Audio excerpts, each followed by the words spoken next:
మరి గత 3 రోజులుగాను కూడా రాజమండ్రిలో చాలా అల్లకల్లోలమైన పరిస్థితి ఉంది.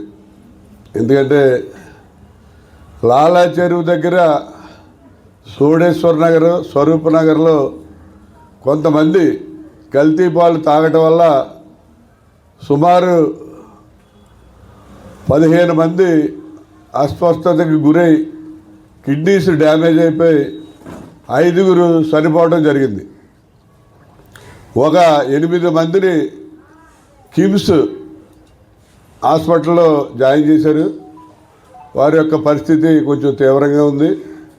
అలాగే 3 చిన్నపిల్లల్ని 1 year, 1.5 year, 6 months ఉన్న 3 పిల్లల్ని ఇక్కడ రెయిన్బో హాస్పిటల్లో జాయిన్ చేశారు. వాళ్ళకి కూడా పరిస్థితి క్రిటికల్గా ఉన్నప్పటికీ కూడా రెయిన్బో హాస్పిటల్ వారు హైదరాబాద్ నుంచి దీనికి సంబంధించిన ఎక్విప్మెంట్ అంతా తెప్పించి ఆ సాయి శక్తిలా వారు కృషి చేస్తున్నారు. వారి ఎండి గారితో కూడా నేను మాట్లాడా. మేము చేస్తున్నాం సార్, పర్వాలేదు, పిల్లల్ని ఏదోలాగా బతికించే బాధ్యత తీసుకుంటామని చెప్పడం జరిగింది. కానీ కిమ్స్లో ఉన్నటువంటి 8 మంది పరిస్థితి కూడా చాలా క్రిటికల్గా ఉంది.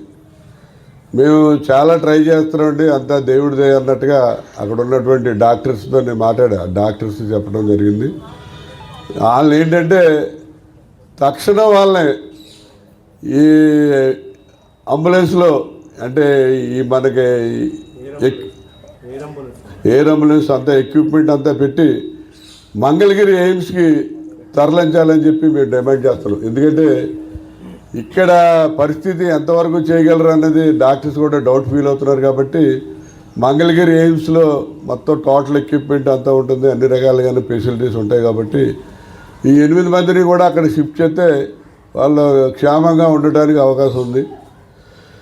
మన ముఖ్యమంత్రి చంద్రబాబు నాయుడు గారు 10 లక్షలు చనిపోయిన వాళ్ళకి ఇచ్చానన్నాడు. హాస్పిటల్లో పేషెంట్లకి వైద్య ఖర్చులు పెట్టుకుంటానన్నాడు. అసలు ఈ 10 లక్షలు ఇచ్చేసి అయిపోయింది మా పని, చేతులు దులిపేసుకున్నాం, లేకపోతే వైద్యం చేస్తున్నాం అంటే అది కరెక్ట్ అయిన పద్ధతి కాదు. ఎందుకంటే అసలు ఈ కల్తీ అనేది అలా జరిగింది. మామూలుగా అందరూ పాలు తాగుతారు, పాలు పెరుగు తాగకుండా ఎవరు ఉండరు. సామాన్యంగా పాలు పెరుగు తాగుతారు. ఎవరికీ కూడా మరి ఇప్పుడు ఏ ఎఫెక్ట్ వచ్చినట్టుగా లేదు, చాలా హ్యాపీగానే అందరూ ఉన్నారు. కానీ పర్టికులర్గా ఈ ఎవరైతే ఇతను పేరు గణేష్ అంటే వేరే గణేష్ జ్ఞాపకం వచ్చేది. ఆ గణేష్ మరి వేసిన ఒక క్యాన్లోనే పాలు తాగిన వల్లే ఎఫెక్ట్ అయ్యారు. అంటే అతని ఉద్దేశం ఏంటంటే, నేను అనుకోవటం గణేష్ ఉద్దేశం ఏంటంటే, తిరుపతి వెంకటేశ్వర స్వామి లడ్డు తయారు చేసిన నెయ్యి పాలు లేకుండా కెమికల్స్ తోటి నెయ్యి తయారు చేసి లడ్డూలు తయారు చేసి లక్షలాది మందికి ప్రపంచవ్యాప్తంగా లడ్డూలు పంచిపెట్టారు. అలాగే ఆగూరికి అయోధ్య రామాలయం ఓపెనింగ్ రోజులు కూడా ఈ కల్తీ నెయ్యి లడ్డులే పంచిపెట్టారు. అటువంటి తిరుపతికి ఎంతో ప్రజలందరికీ దేశవ్యాప్తంగా ప్రపంచవ్యాప్తంగా నమ్మకం ఉన్న వెంకటేశ్వర స్వామి లడ్డూల్లోనే కల్తీ జరిగిపోయి కల్తీ నెయ్యి పాలు లేకుండా నెయ్యి తయారు చేశారు. ఇది అసలు నిజంగా నోబెల్ ప్రైజ్ ఇవ్వాలండి. మనం ఎప్పటి నుంచో చూస్తున్నాం. అది గేదె పాలతోటన్నా నెయ్యి తయారవుతుంది, ఆవు పాలతోట నెయ్యి తయారవుతుంది. కానీ కెమికల్స్తో నెయ్యి తయారు చేయడం అనేది చాలా గ్రేట్, అది నోబెల్ ప్రైజ్ ఇవ్వాలి. అటువంటి నెయ్యి తయారు చేశారు. మనం కూడా ఇక్కడ నీళ్ళతో కెమికల్స్ చేసి పాలు తయారు చేద్దామని చెప్పి అతను ట్రయల్ వేశాడు. ఇది ఒక ఈ క్యాన్ పాలల్లో ఆ కెమికల్స్ కలిపి, క్యాన్ నీళ్ళల్లో కెమికల్స్ కలిపి పాలు తయారు చేసి సప్లై చేశాడు. అది వికటించింది. దానివల్ల వీళ్ళందరూ కూడా చనిపోవడం జరిగింది. నిన్న నేను వచ్చేస్తుంటే ఆ కొండగూడూరు యువతలో ఒక అతను చెప్పాడు ఎలా తయారు చేయాలో, నీళ్ళల్లో ఏ కెమికల్స్ వేస్తే అది పాలు కింద మారుతాయని చెప్పాడు. అంటే నీళ్ళని కూడా పాలు కింద కెమికల్స్తో తయారు చేసి సింపుల్గా పాలు కింద అమ్మేయచ్చని ఒక ట్రయల్ వేశారు. కానీ ఆ ట్రయల్ వికటించింది.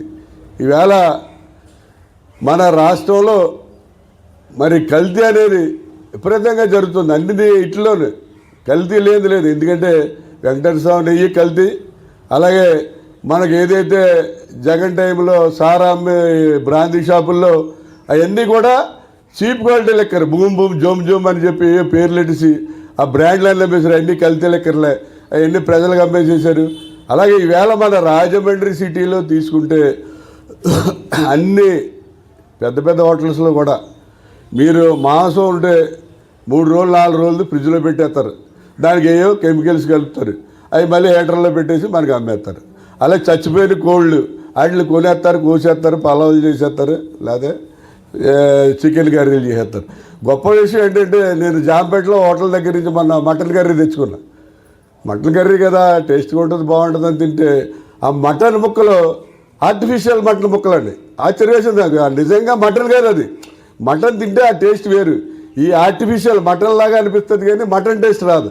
అంటే ఇంత కల్తీ జరిగిపోతుంది. ఈ రాజమండ్రి నగరంలో ఎవరైతే ఫుడ్ సేఫ్టీ ఇన్స్పెక్టర్లు ఉన్నారో వాళ్ళ జీతంతో పాటు నెల నెల వెళ్ళి మామూలు కలెక్షన్ తెచ్చుకుంటున్నారు. జీతం వాళ్ళకి 50,000 వస్తే ఈ కలెక్షన్ రూపంలో ఒక్కొక్కడికి ఒక 5 లక్షలు వస్తుంది.